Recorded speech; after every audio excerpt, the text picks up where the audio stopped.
जो लोग आपको बुरा भला कहते हैं, अगर आप उनके शब्दों पर ध्यान न देकर वह शब्द सहन करके दिमाग से निकाल देते हैं, तो जो बुरा बोलने वाले लोग हैं उनके साथ अपने आप ही बुरा होने लगता है। केवल आपको उनका कोई प्रत्युत्तर नहीं करना है। इसके पीछे एक पुरातन गहरा रहस्य छुपा हुआ है। तो चलिए उस रहस्य को एक प्रसिद्ध भिक्षु की कहानी के माध्यम से समझे। दोस्तों, एक बार की बात है, एक छोटा सा राज्य था। उस राज्य में एक संत रहा करते थे जो बहुत ज्ञानी थे, जिनकी ख्याति दूर दूर तक फैली हुई थी। उनके पास कोई भी कैसी भी समस्या लेकर क्यों ना आए, वो समस्या का समाधान अवश्य करते थे। जब भी वह किसी की समस्या सुनते तो उसमें लीन हो जाते और उसके बाद कुछ देर के लिए वह आंखें बंद करते और समस्या के बारे में अच्छे से सोच विचार करते और उसके बाद उसका समाधान देते। जब भी कोई व्यक्ति उनके पास अपनी समस्या लेकर जाता तो उसकी समस्या को बड़े ही ध्यान से सुनते समझते, अपनी आंखें बंद करते और उस पर सोच विचार करने के बाद वो उसका समाधान दिया करते। ऐसे में कोई भी व्यक्ति उनके बारे में केवल एक ही बात सोचता था, शायद इन साधु के पास कोई ऐसी चमत्कारी शक्तियां हैं जिससे ये समाधान पूछते हैं और उसके बाद हमें वो समाधान बताते हैं। एक बार एक युवक ने उन महाराज से यह पूछ भी लिया, है महाराज, क्या आपके पास ऐसी कोई चमत्कारी शक्तियां हैं जिसके कारण आप हमारी समस्याओं का समाधान करते हैं, या आपके पास ऐसी कोई दिव्य दृष्टि है जिसे आप हमारी समस्याओं का समाधान खोज पाते हैं? उस युवक की आवाज सुनकर वह साधु जोर जोर से हंसने लगे, लेकिन उन्होंने उस युवक की बात का कोई जवाब नहीं दिया। उसके कुछ ही दिनों बाद उस राज्य में एक बड़ी अजीब सी घटना घटी। उस राज्य में एक बुढ़िया औरत रहा करती थी जो अपने पूरे घर में अकेले ही रहती थी। उसका कोई न था। उस राज्य से होकर 4 मित्र अपने घर की ओर जा रहे थे। वे लोग दूसरे नगर में काम करके पैसा इकट्ठा करके अपने गांव की ओर जा रहे थे। यह बात बहुत पुराने जमाने की है, जब यातायात के साधन ना हुआ करते थे, इसलिए वे लोग पैदल ही यात्रा किया करते थे। इसी कारण वह चारों मित्र अपने अपने धन को इकट्ठा करके अपने गांव की ओर प्रस्थान कर रहे थे। उन चारों ने अपना अपना धन एक छोटी सी पोटली में रखा था और उसी पोटली में उन सब की सारी कमाई थी। तभी उन चारों मित्रों में से एक मित्र कहता है, मित्रों, इस तरह से यदि हम अपना धन अलग अलग रखेंगे तो इससे हमारा धन चोरी हो सकता है। क्यों ना हम अपना सारा धन एक ही पोटली में रख दे, जिससे हम सब इस पर ध्यान भी दे सकेंगे और हमारा धन सुरक्षित भी हो जाएगा। और जब हम अपने गांव पहुंच जाएंगे तो हम वहां पर अपना अपना हिस्सा इसमें से ले लेंगे। उन तीनों मित्रों ने उस युवक की बात मान ली और वे सभी मिलकर अपना धन एक ही पोटली में रख देते हैं और वे सभी मिलकर अपने गांव की ओर आगे बढ़ते हैं। चलते चलते काफी समय बीत चुका था और अब रात्रि होने वाली थी। तभी आगे चलकर रास्ते में उन्हें एक घर दिखाई दिया जहां पर एक बूढ़ी औरत रहा करती थी। रात्रि का समय भी हो चुका था और उन चारों मित्रों को रात में रुकने के लिए कोई ना कोई जगह की आवश्यकता भी थी। ऐसे में उन चारों ने मिलकर यह योजना बनाई कि वे लोग आज रात इसी घर में ठहरेंगे। इसलिए वे चारों लोग उस घर की ओर आगे बढ़ते हैं। उस घर का दरवाजा खटखटाते हैं। तभी सामने से एक बूढ़ी औरत दरवाजा खोलती है और चारों मित्रों में से एक मित्र हाथ जोड़कर उस बूढ़ी औरत से कहता है, माता जी, हम अपने गांव की ओर जा रहे थे, लेकिन यहां रास्ते में ही रात हो गई और अब हम इतनी रात में सफर नहीं कर सकते। इसलिए हमारी आपसे विनती है कि हम आपके यहां पर एक रात रुकना चाहते हैं। कल सुबह होते ही हम यहां से चले जाएंगे। उस बूढ़ी औरत ने काफी देर सोच विचार किया और उसके बाद वो बूढ़ी औरत कहती है, ठीक है, तुम सभी आज रात के लिए यहां पर रुक सकते हो, मुझे कोई दिक्कत नहीं, मैं खाना बनाने जा रही हूं। कहो तो तुम लोगों के लिए भी बना दूं। उन चारों ने सहमति जताते हुए कहा, हां बिल्कुल। उसके बाद उन चारों मित्रों ने पैसों की पोटली उस बूढ़ी औरत को थमा दी और कहा, माता जी, इस पोटली में हमारे साल भर की कमाई है। हम चारों ने अब तक का अपना सारा कमाया हुआ धन इसी पोटली में रखा है और अब हम इसे आपको सौंपते हैं, क्योंकि यह हम चारों से ज्यादा आपके पास सुरक्षित होगा। हम बस इतना चाहते हैं, यदि हम चारों में से कोई एक व्यक्ति से लेने आए तो आप इस पोटली को उसे मत देना, जब तक कि हम चारों एक साथ इस पोटली को लेने ना आए। तभी वह बुरी औरत कहती है, ठीक है बेटा, यदि तुम चारों एक साथ आओगे तभी मैं इस पोटली को आपको सौंपूंगी, और वैसे भी आप लोग तो सुबह यहां से चले जाने वाले हैं। मैं आपको सुबह ही पोटली थमा दूंगी। पैसों की पोटली उस बूढ़ी औरत को थमाकर वे चारों मित्र निश्चिंत हो जाते हैं कि अब उनका धन सुरक्षित है और वे लोग खाना खाकर सो जाते हैं। अगली सुबह जब वह उठते हैं तो सभी लोग अपने आगे की यात्रा के लिए तैयारियां शुरू कर देते हैं। तभी उन चारों नौजवानों में से एक नौजवान थोड़ा सा बदमाश था। वह अपने उन तीनों मित्रों से कहता है, भाइयों, इस बूढ़ी औरत ने हमारी रात पर खातिरदारी की है, हमें अच्छा भोजन खिलाया, सोने के लिए अच्छी जगह थी, रात भर यहां सर झुकाने के लिए एक अच्छा मकान दिया और हमने अब तक उसके लिए कुछ नहीं किया। वह बूढ़ी औरत अकेले ही खेतों में काम कर रही है। क्या हम सभी यहां से जाने से पहले इस बूढ़ी औरत की मदद नहीं कर सकते? उस बदमाश नौजवान ने मन ही मन ये योजना बना ली थी कि वह किसी तरह से भी उस बुढ़िया से वह पोटली हासिल करके ही रहेगा। बाकी के तीनों मित्र उसकी बातों में आ जाते हैं और वे सभी मिलकर उस बुढ़िया की मदद करने अर्थात खेतों में काम करने के लिए चल पड़ते हैं। वे सभी मिलकर खेतों का काम कर ही रहे थे कि तभी वह बदमाश, वह नौजवान अपने बाकी तीनों मित्रों से कहता है, मित्र, मुझे जोरों की प्यास लग गई है, मैं जरा उस बूढ़ी औरत से पानी मांग कर लाता हूं। वह बाकी मित्र भी अब काफी थक चुके थे, उन्हें भी जोरों की प्यास लगी थी, इसलिए वो तीनों मित्र उसे वहां से जाने की अनुमति दे देते हैं। जैसे ही वह बदमाश उस बूढ़ी औरत के पास पहुंचता है, वह उस बूढ़ी औरत से कहता है, माताजी, अब हम यहां से जा रहे हैं, कृपया करके हमारे धन की पोटली हमें वापस दे दें। इस पर वह बूढ़ी औरत कहती है, नहीं नहीं, जब तक तुम चारों एक साथ ना हो तब तक मैं वो पोटली किसी को नहीं दे सकती। तुमने तो कहा था कि जब तक हम चारों एक साथ ना हो तब तक यह पोटली किसी को नहीं दी जाए। तभी वह बदमाश उन तीनों की तरफ इशारा करते हुए कहता है, लाऊं? उन तीनों ने सोचा कि हमारा मित्र हमारे लिए पानी लाना चाहता है, इसलिए वह हमसे आज्ञा मांग रहा है। तभी उन तीनों मित्रों ने इशारे में उस युवक से कहा, हाँ हाँ ठीक है, ले आओ। यह देख उस बुढ़िया को यह लगने लगा कि अब यह चारों यहां से जा रहे हैं और यह अपनी पोटली मांग रहे हैं, इसलिए उस बुढ़िया ने वह पोटली उस बदमाश के हाथों में रख दी और वह बदमाश उस पोटली को लेकर वहां से चला गया और बाकी के तीनों मित्र अपने खेत के काम में व्यस्त हो जाते हैं। कुछ देर के बाद जब वह तीनों खेत का काम करके वापस लौटते हैं और बुढ़िया से कहते हैं, माताजी, हमारा मित्र जो यहां पानी पीने आया था वह कहां गया? इस पर वह बुढ़िया कहती है, क्या वो पानी पीने आया था? पर वो तो कह रहा था कि हम चारों जा रहे हैं, आप जाकर के हमारे धन की पोटली हमें थमा दे। तभी वह तीनों बड़े आश्चर्य होकर उस बुढ़िया से कहते हैं, माताजी, हमने भला कहा वह पोटली मांगी थी, हमें तो प्यास लगी थी और हमने पानी के लिए इशारा किया था। तब यह बूढ़ी औरत उन तीनों से कहती है, पर वह पोटली लेकर जा चुका है। तभी वह तीनों मित्र सिर पकड़कर रोने लगते हैं और कहते हैं, माताजी, उसमें हमारा सारा कमाया हुआ धन था जो वो अकेले लेकर भाग चुका है। हमने तो आपको कहा था कि जब तक हम चारों एक साथ ना आए तब तक आपको वो पोटली किसी को नहीं देनी है, फिर आपने ऐसा क्यों किया? इसमें आप ही की गलती है। हमने आपको उस पोटली की हिफाजत के लिए रखा था और आपने उसे एक ऐसे आदमी के हाथों में दे दिया जिसने हमारा सारा धन हमसे लूट लिया। हम बर्दाश्त नहीं करेंगे, हम राजा के पास जाएंगे और राजा से आपकी शिकायत करेंगे, न्याय की मांग करेंगे। अब तो इस बात का राजा ही फैसला करेंगे। वो तीनों नौजवान क्रोधित होकर राज दरबार में पहुंच जाते हैं और अपनी सारी समस्या उन राजा को बता देते हैं। जब वह राजा उन तीनों नौजवानों की बात ध्यानपूर्वक सुनता है तो वह तुरंत ही उस बुढ़िया को राज दरबार में पेश होने का आदेश देता है। राजा के आदेश पर राजा के सैनिक तुरंत ही उस बूढ़ी औरत को राज दरबार में पेश करते हैं और राजा भरी दरबार में उस बूढ़ी औरत को दोषी करार कर देता है और कहता है, तुम्हें वो पोटली उस अकेले व्यक्ति को नहीं देनी चाहिए थी। जब इन्होंने तुमसे कहा था कि जब तक वो चारों एक साथ उस पोटली को लेने ना आए तब तक तुम्हें वह धन किसी को नहीं देना चाहिए था।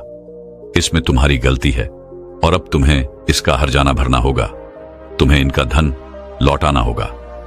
राजा का यह आदेश सुनकर बूढ़ी औरत फूट फूट कर रोने लगती है और राजा से मदद की गुहार लगाती है और कहती है राजन, मैं तो एक बूढ़ी सी औरत हूं और मेरे पास इतना धन नहीं है और ना ही मेरे घर में कोई ऐसा है जो धन कमाता हो। मेरे पास इतना धन नहीं कि मैं इनका धन लौटा सकूं। मैं तो अकेली हूं, मैं बेसहारा हूं। कृपा करके मुझ पर रहम करे। लेकिन वह राजा उस बूढ़ी औरत की एक नहीं सुनता। वह राजा बुढ़िया को थोड़े दिनों में उन युवकों का धन लौटने के लिए समय देता है। अब वह बूढ़ी औरत रोते हुए अपने घर की ओर जा रही थी। यह सोच रही थी कि आखिर मैं इतना धन कहां से लाऊंगी, कैसे मैं उन लोगों का यह धन उन्हें लौटाऊंगी।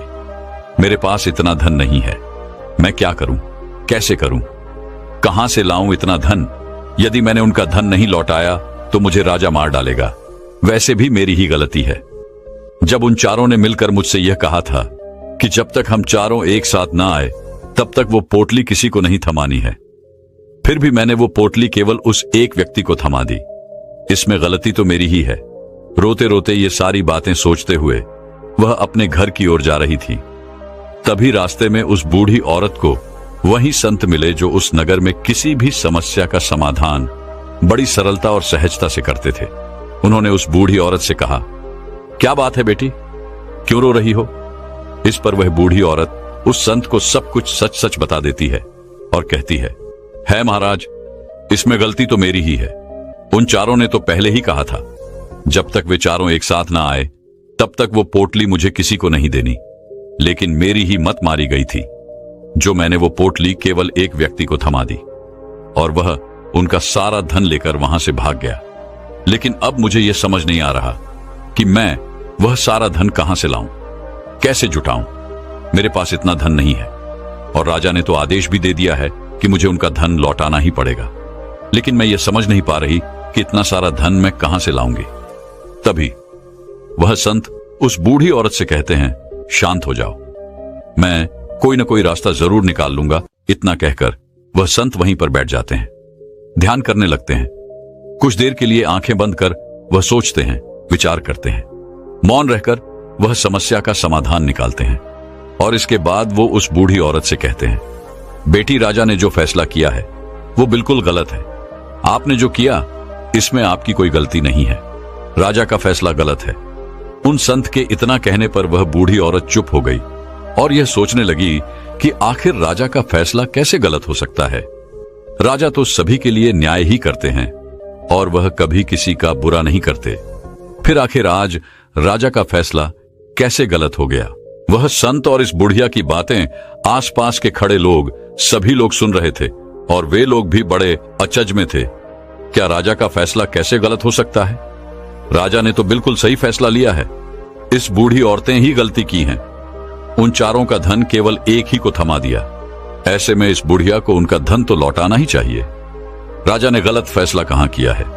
तभी वह संत उस बूढ़ी औरत से कहते हैं, जाओ और राज दरबार में कह दो कि है राजन, आपका फैसला गलत है। और सही क्या है, गलत क्या है, इसका फैसला मैं करूंगा। पहले तो वो बूढ़ी औरत इतनी हिम्मत ही नहीं जुटा पा रही थी कि वो राज दरबार में जाकर भरे राज दरबार में राजा को यह कह सके कि राजन, आपका फैसला गलत है। लेकिन जैसे तैसे उसने हिम्मत जुटाई और वह वापस राज दरबार लौटी। उसने डरते हुए भरे राज दरबार में राजा से बड़ी थराती आवाज में कहा, है राजन, आपने जो फैसला किया है वो फैसला गलत है। इतना कहकर उसने राजा को सारी बातें सच सच बता दी। उस बूढ़ी औरत की बात सुनकर राजा बहुत क्रोधित हुआ। राजा ने उस बूढ़ी औरत से कहा, कौन है वह संत जिसने मेरे फैसले को गलत बताया है? क्या उन्हें नहीं लगता कि मैंने सही निर्णय लिया है? मैं हर रोज कई निर्णय लेता हूं, कई फैसले करता हूं, लेकिन आज तक कभी किसी ने मुझसे यह नहीं कहा कि मेरा फैसला गलत है। यदि उन संत ने मुझसे सही फैसला न सुनाया तो उन्हें फांसी की सजा दे दूंगा। यह बात पूरे नगर में फैल गई। सभी लोग यह जानने के लिए हैरान थे कि आखिर वह साधु ऐसा कौन सा फैसला सुनाने वाले हैं जो राजा से भी उचित होगा, जिसमें सबके लिए न्याय होगा।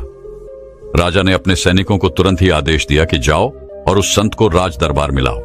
राजा की आज्ञा के अनुसार वे सैनिक तुरंत ही उन संत को लेने के लिए निकल पड़े। वे लोग कुछ ही देर बाद उन संत को लेकर राज दरबार पहुंचे। राज दरबार में सभी लोग उपस्थित थे और सभी लोग संसद के फैसले का इंतजार कर रहे थे। उन संत को देखकर राजा कहता है, महाराज, आपको ऐसा क्यों लगता है कि हमने जो फैसला किया है वह गलत है? इस बुढ़िया ने यह वादा किया था कि वह चारों लोगों को एक साथ ही वह पोटली थमा देगी। फिर आखिर इसने अपना वादा क्यों तोड़ा?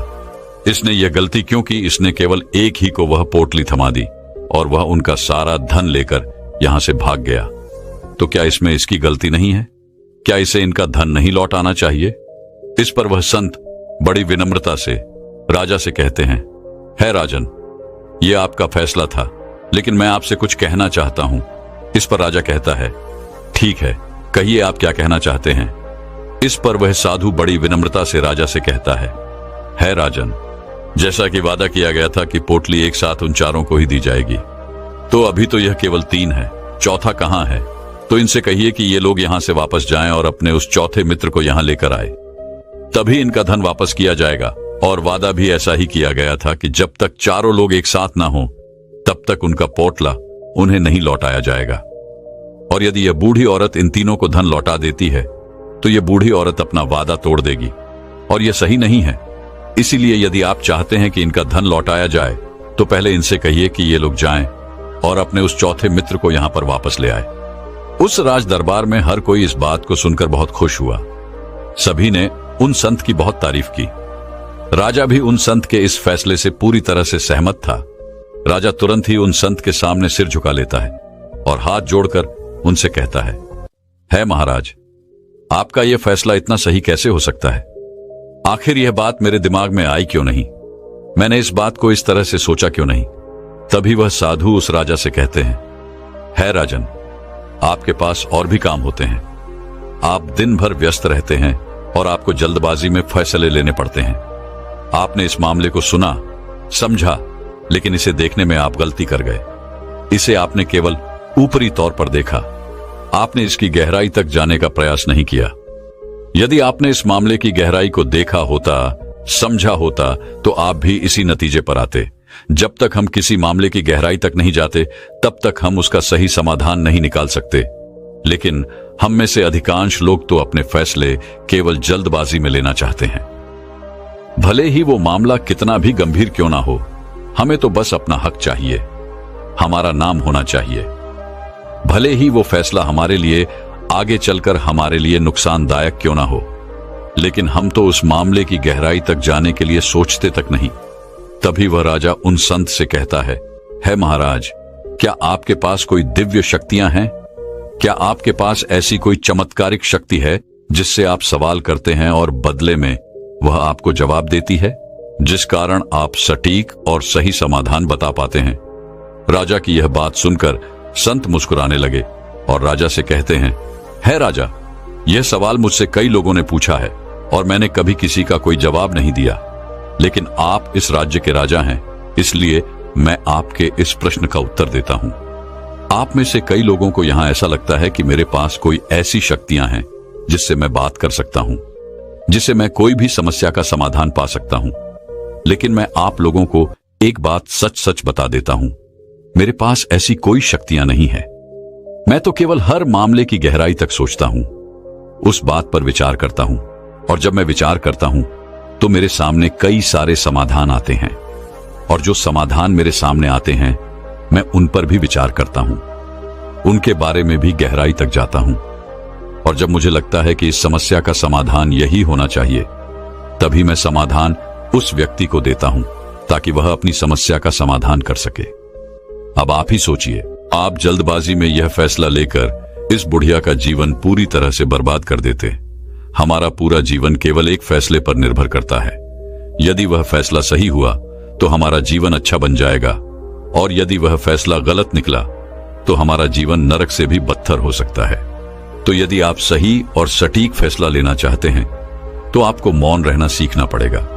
मौन रहकर उस पर विचार करना सीखना होगा, क्योंकि हमारे फैसले ही हमारा भविष्य तय करते हैं, हमारी जिंदगी का अगला पड़ाव तय करते हैं। फिर चाहे वो फैसले छोटे हों या बड़े, वे ही हमारी जिंदगी को निर्धारित करते हैं। इसलिए सबसे पहले हमें सही फैसले लेने के लिए मौन रहना सीखना आवश्यक है, उन पर विचार करना आवश्यक है।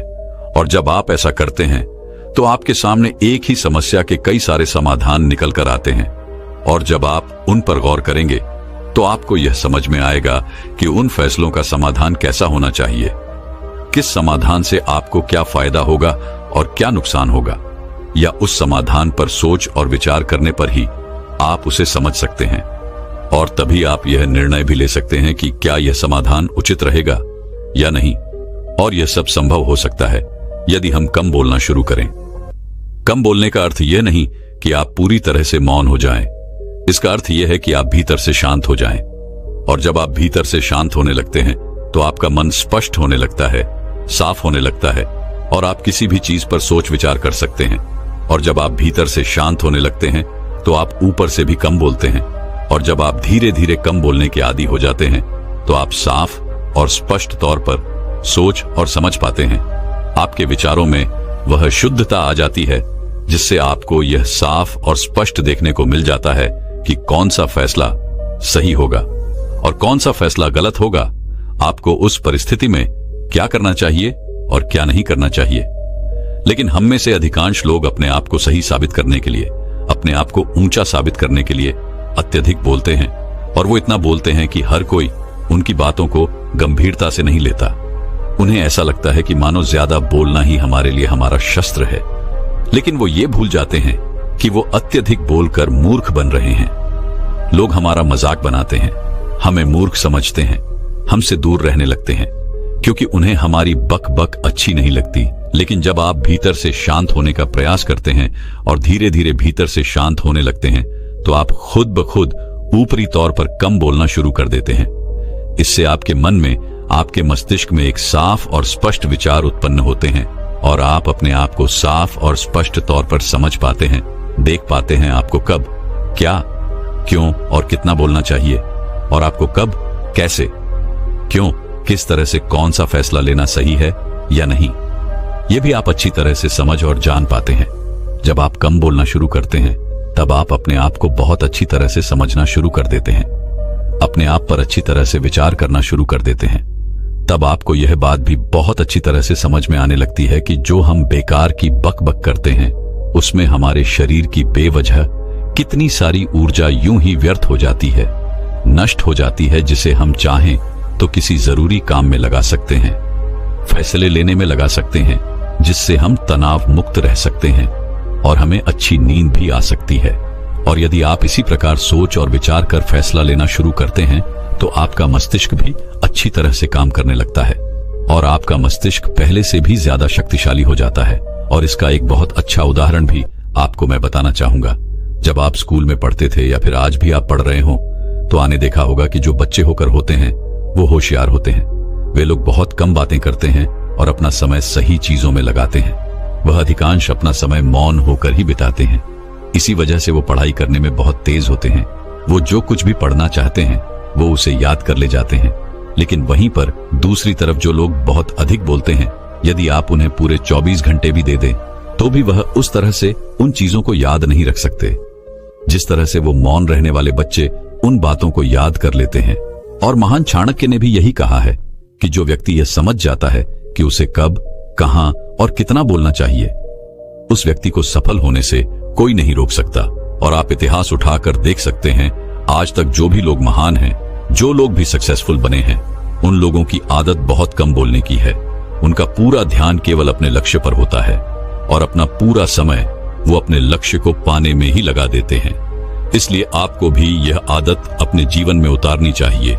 और कम बोलने का अर्थ यह नहीं कि आप ऊपर से कम बोलें, बल्कि आप भीतर से कम बोलिए, भीतर से शांत रहिए। यदि आप रोज इसका अभ्यास करते हैं तो केवल कुछ दिनों में ही इससे होने वाले लाभ आपको आपके सामने नजर आने लगेंगे। तो दर्शकों, चलिए अब अगली डर को पूरी तरह से खत्म करने के ऊपर एक प्रसिद्ध कहानी की शुरुआत करते हैं। दोस्तों, जब से हम पैदा होते हैं, बचपन काल से ही हमारे मन में न जाने कैसे कैसे डर भर दिए जाते हैं और ये डर कभी भी हमारा पीछा नहीं छोड़ते। इन डर के साथ हम अपना पूरा जीवन यूं ही व्यतीत कर देते हैं और कभी भी इस डर का सामना करने की कोशिश नहीं करते। और जैसे जैसे समय बीतता जाता है, हम युवा होने लगते हैं, वैसे वैसे ये डर हमारे मन पर और भी ज्यादा हावी होने लगता है, क्योंकि जैसे जैसे हम बड़े होते हैं हमारे ऊपर अनेकों जिम्मेदारियां बढ़ जाती हैं। और जब हम इन जिम्मेदारियों का सामना करने लग जाते हैं तो हमारे अंदर इतनी हिम्मत नहीं होती कि हम अपने उस डर का सामना कर सके। और ये डर हमारे मन में यूं ही पनपता रहता है और हमें जीवन भर यूं ही सताता रहता है। ये डर कुछ भी हो सकता है। अच्छी नौकरी ना मिलने का डर, अच्छा व्यापार ना चलने का डर, घर में सभी के स्वास्थ्य बिगड़ने का डर, क्या हो अगर हम ऐसा ना कर पाएं, क्या हो अगर हम वैसा ना कर पाएं, क्या हो यदि मैंने अपने भविष्य के लिए पैसे ना जोड़े। ऐसे अनेकों डर हमारे मन में पनपते रह जाते हैं और यह जिंदगी भर हमारा पीछा नहीं छोड़ते। दोस्तों, आज की यह जो कहानी है, यह कहानी आपको यही समझाने वाली है कि किस तरह से आप अपने डर का सामना कर सकते हैं और क्यों आपको अपने इस डर का सामना करना चाहिए और किस तरह से आप डर मुक्त जीवन जी सकते हैं। बहुत समय पहले की बात है, किसी नगरी में एक महान राजा रहता था जिसका राज्य बहुत विशाल था।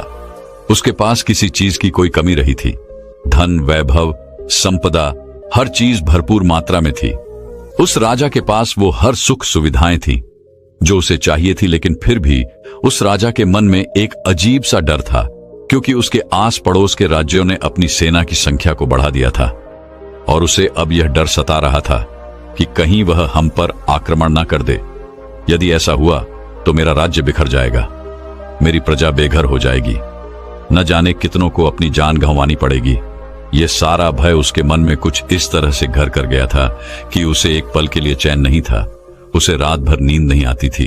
वह इसी चिंता में लगा रहता था कि कैसे इस डर से मुक्त हुआ जाए, कैसे इस समस्या का हल निकाला जाए। एक दिन उसने अपने महल में बड़े बड़े विद्वानों को बुलाया और उनसे अपनी समस्या का हल पूछा। सभी विद्वानों ने राजा की समस्या को बड़े ही ध्यान से सुना और फिर काफी सोच विचार करने के बाद उन विद्वानों ने राजा को अलग अलग तरीके की तरकीबें बतानी शुरू कर दी। कोई कहता कि राजन, आप भी अपनी सेना को और बढ़ा दीजिए, तो कोई कहता कि आप उन शत्रुओं से मित्रता कर लो जिससे हमला करने का खतरा टल जाएगा, या फिर आप खुद जाकर के उनसे मिले और उनके सामने शांति का प्रस्ताव रखें। लेकिन राजा को उन सभी विद्वानों की तरह तरह की तरकीबें पसंद नहीं आई, जिस कारण राजा और भी ज्यादा चिंतित हो गया, क्योंकि उसे इस समस्या का कोई सटीक समाधान नहीं मिल रहा था और वह इस चिंता में और भी ज्यादा डूब गया था। राजा को अपने इस डर का कोई समाधान नहीं मिल रहा था।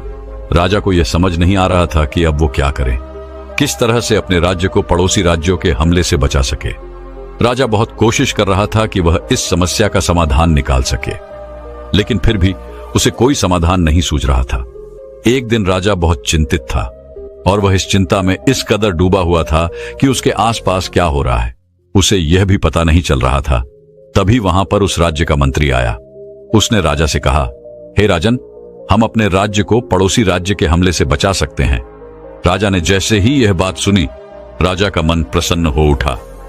राजा ने अपने मंत्री से कहा, बताओ किस तरह से हम अपने राज्य को पड़ोसी राज्य के हमले से बचा सकते हैं। इस पर वह मंत्री कहता है, हे राजन, हमारा यह राज्य बहुत ही छोटा है। यदि हमने सेना को बढ़ा भी दिया तब भी हम उनका मुकाबला नहीं कर सकते और ना ही हमारे पास उनसे मित्रता करने का कोई भी अवसर है, क्योंकि वह जानते हैं कि हमारा राज्य बहुत ही छोटा है। वह जब चाहें हमला करके हमारे राज्य को जीत सकते हैं। इसीलिए वह हमारे शांति का प्रस्ताव भी ठुकरा देंगे। इसलिए हमारे पास अब केवल एक ही विकल्प बचा हुआ है। इस पर वह राजा बड़ा ही उत्तेजित होकर कहता है, मंत्री जी, बताइए वह क्या उपाय है जिससे हम पड़ोसी राज्य के हमले से अपने राज्य को बचा सकते हैं। इस पर मंत्री कहता है, हे राजन, हमारा राज्य बहुत ही छोटा है और हम अगर चाहें तो राज्य के चारों ओर एक बड़ी सी दीवार खड़ी कर सकते हैं और आपके महल को चारों ओर एक लोहे की दीवार से बंद कर सकते हैं। और यह दीवार इतनी मोटी होनी चाहिए कि कोई भी आक्रमण इसे भेद ना पाए।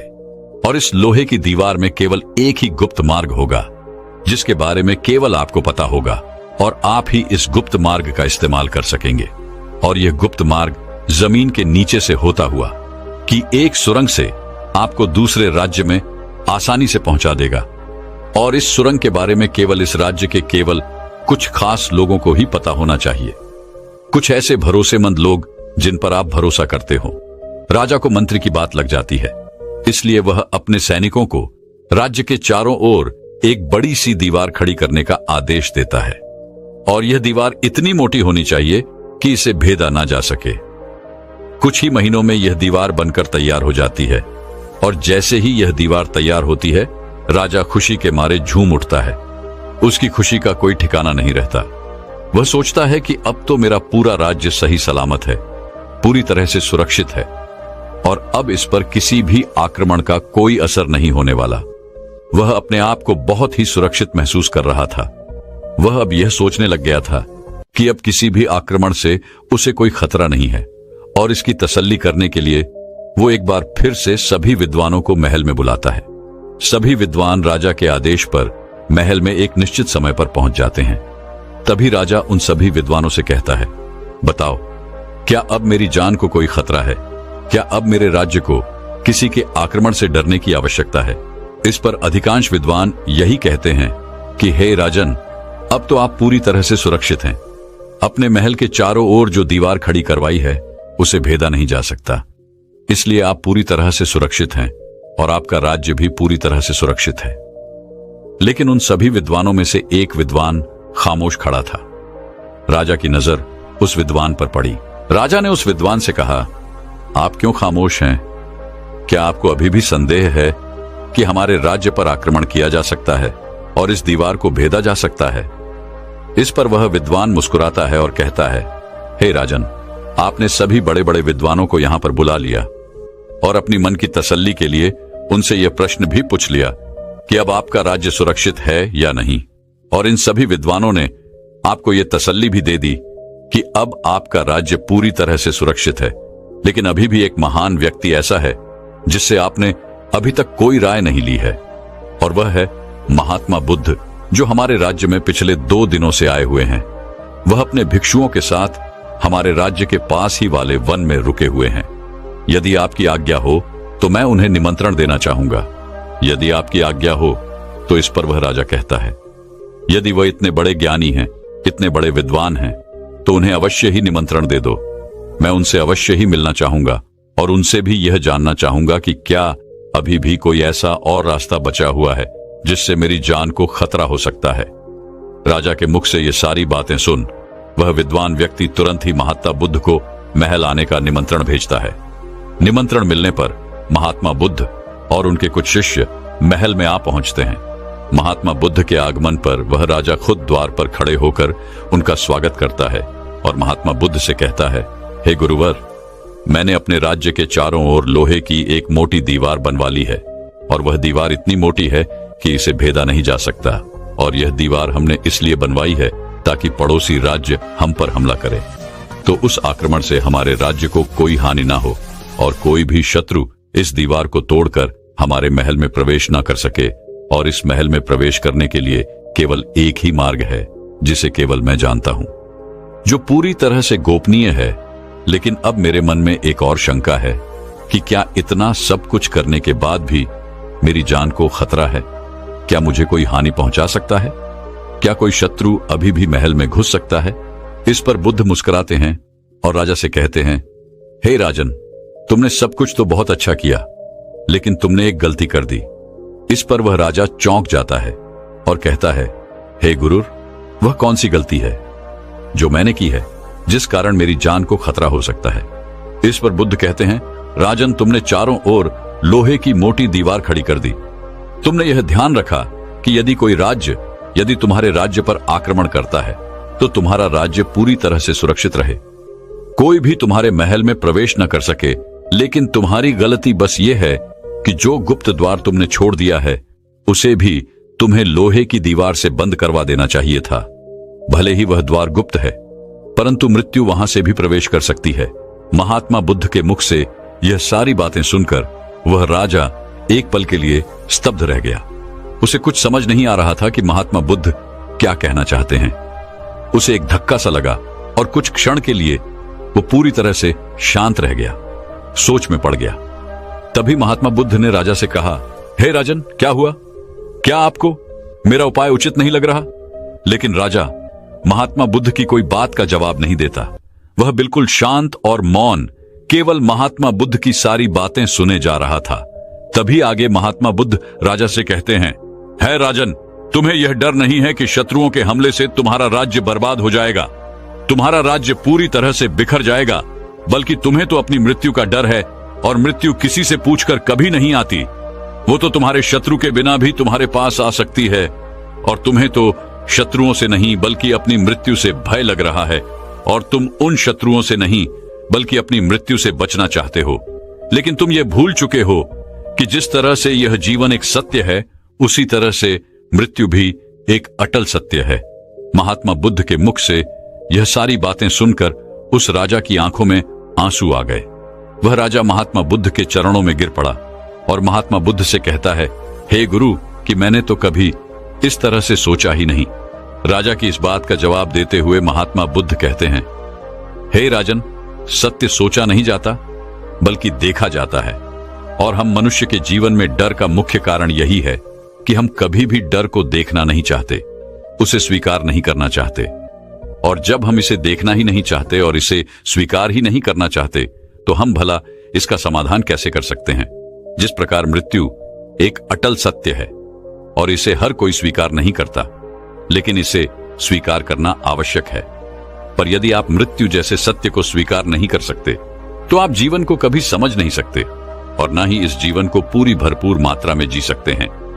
इस दुनिया में उपस्थित हर एक मनुष्य अपने गलत कर्मों से डरता है और उस कर्म के आने वाले परिणाम से उसके मन में भय उत्पन्न हो जाता है, जिससे वह बचने की हर मुमकिन कोशिश करता है। वह भागता है, रोता है, बिलखता है, लेकिन जो कर्म उसने किए हैं उसकी सजा तो उसे भोगनी ही पड़ेगी और इससे बचा नहीं जा सकता और ना ही तो इससे भाग सकते हो। महात्मा बुद्ध के मुख से ये सारी बातें सुनकर राजा को अपनी गलती का एहसास हो गया, लेकिन राजा अभी भी ये जानना चाहता था कि भला इस डर का सामना कैसे किया जाता है। इस पर वह बुद्ध से कहता है, हे गुरुर, पर इससे बचने का कोई तो उपाय होगा, कोई तो ऐसा रास्ता होगा जिससे हम डर मुक्त हो सकते हैं, अपने डर को अपने भीतर से निकाल सकते हैं। इस पर महात्मा बुद्ध कहते हैं, हे राजन, इसके केवल दो ही मार्ग हैं। पहला कि आप अच्छे कर्म करो। यदि आप अच्छे कर्म करते हो तो आपको किसी चीज का कोई डर नहीं होगा। आपने जो कर्म किए हैं उसके फलस्वरूप आपको अच्छे परिणाम ही मिलेंगे, तो इसमें आपको कोई चिंता करने की आवश्यकता नहीं है। और दूसरा उपाय यह है कि आप इस डर का सामना करें, क्योंकि अधिकांश मनुष्य अपने डर से डर जाते हैं, वह इससे भागते हैं, इससे पीछा छुड़ाते हैं, लेकिन वह यह भूल जाते हैं कि यह डर बाहर कहीं नहीं है बल्कि आपके भीतर है। आप जहां जाएंगे यह डर आपके साथ ही जाएगा, यह आपका पीछा कभी नहीं छोड़ने वाला। इससे अच्छा यह है कि आप इसका सामना करें और इस डर का जो भी समाधान निकल सकता है वह समाधान निकालने की कोशिश करें। यदि आप ऐसा करते हैं तभी आप अपने डर को हरा सकते हैं और आप भयमुक्त जीवन जी सकते हैं। महात्मा बुद्ध की ये सारी बातें सुनकर वह राजा अपनी गलती पर महात्मा बुद्ध से क्षमा मांगता है और अपने मंत्री को आदेश देता है कि वह अपनी सेना को तैयार करे, क्योंकि पड़ोसी राज्य उन पर कभी भी हमला कर सकते हैं और उन्हें उस हमले का जवाब तो हमें देना ही होगा, फिर चाहे इसमें मेरी मृत्यु ही क्यों ना हो जाए। लेकिन अब मैं पीछे नहीं हटूंगा, मैं अपने आने वाली मृत्यु को व्यर्थ ही नहीं जाने दूंगा। यदि मेरी मृत्यु होनी ही है तो यह एक वीर योद्धा की होगी, किसी कायर की तरह नहीं। और मेरा जो बचा हुआ जीवन है या मैं खुलकर जीऊंगा और डटकर सामना करूंगा। देखते देखते वो दिन आ गया जब पड़ोसी राज्य ने उस छोटे से राज्य पर आक्रमण कर दिया। राजा और उनकी सेना ने डटकर सामना किया और ये युद्ध कई दिनों तक चला। इस युद्ध में कईयों ने अपने प्राण गंवाए, लेकिन राजा, जिसने अपनी मौत को स्वीकार कर लिया था और उसने अपने डर को अपने ऊपर हावी नहीं होने दिया, बल्कि अपने डर का सामना किया और आखिरकार उस राजा ने इस युद्ध को जीत लिया। और जीतने के बाद उस राजा की आंखों में आंसू थे, क्योंकि उसने अपने इस डर का बड़ी ही बहादुरी से सामना किया था और अपने डर को हराकर उसने यह साबित कर दिया था कि यदि पूरे जी जान लगाकर डटकर यदि सामना किया जाए तो कोई भी चीज नामुमकिन नहीं है। दोस्तों, मैं उम्मीद करता हूं कि यह कहानी सुनने से आपके जीवन में अच्छे बदलाव आए होंगे। आपको इस वीडियो से क्या सीखने मिला ये कमेंट करके जरूर बताएं और अपने परिवार, दोस्तों या आपके करीबी इंसान के साथ ये कहानी शेयर करके उन्हें भी इस ज्ञान से परिचित करवाएं। बाकी अगर आपको यह वीडियो दिल से अच्छी लगी हो तभी इस वीडियो को लाइक कर देना और आपने अब तक इस चैनल को सब्सक्राइब न किया हो तो चैनल को सब्सक्राइब भी जरूर कर देना। आपका हर दिन शुभ हो और खुशियों से आपका जीवन भरा रहे। धन्यवाद। नमो बुद्धाय।